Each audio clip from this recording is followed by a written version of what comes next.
We're childhood friends, running a trucking business together, a net profit of over $350,000 a year. At the end of year split, he tossed me an envelope with $8,000 cash. Buddy, he said, you don't own the rig. This is for your trouble. I looked at him and his wife, celebrating their new BMW and their new house, and I smiled as I took the money. What he didn't know was that over the years, I hadn't just memorized every route. I had gotten to know every single client. The day I rolled up in my own tractor trailer and snatched his biggest contract right from under him, he completely lost his mind. The late year wind bit hard, kicking up dust that felt like sand against my face. Rick shoved a thick envelope into my hand and clapped me on the shoulder. Mark, my man, it's been a long year. His voice was thick with booze and a condescending sort of charity. I squeezed the envelope. It wasn't thin, but it wasn't fat either. The bills inside were so crisp they felt sharp. Rick, what's this? $8,000. A little something for your trouble. He grinned, showing off teeth-stained yellow from years of smoking and drinking. It was a good year. We cleared $350,000 net. You don't have a truck in the game, you're just riding along, so that's a damn good piece of change for you. 350,000, 8,000. The two numbers exploded in my head, leaving a dull ringing in their wake. My heart plummeted, a lead weight in my chest. His wife, Brenda, clung to his arm, dangling the keys to a brand new BMW. The blue and white logo seemed to burn into my eyes. Mark, you just keep working hard for my Rick next year, and we'll take care of you. Her hand, with its fire engine red nails, fished a set of house keys from her purse.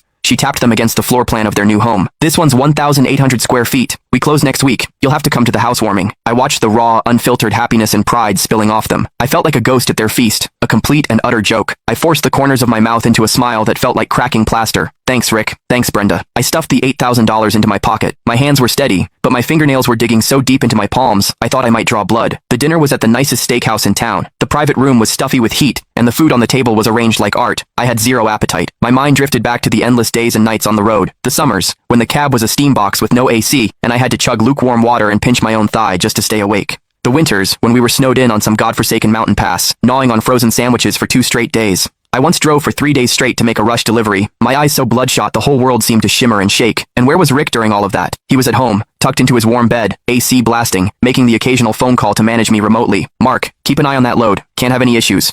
Mark, schmooze the guys at the dock. Get them to move faster. Mark, the client needs a little something extra. You know what to do. I was the one who had to know what to do. I was the one who had to keep an eye on things. I was the one changing tires in a blizzard and laying down planks in the mud, and he was the boss, reaping all the rewards. All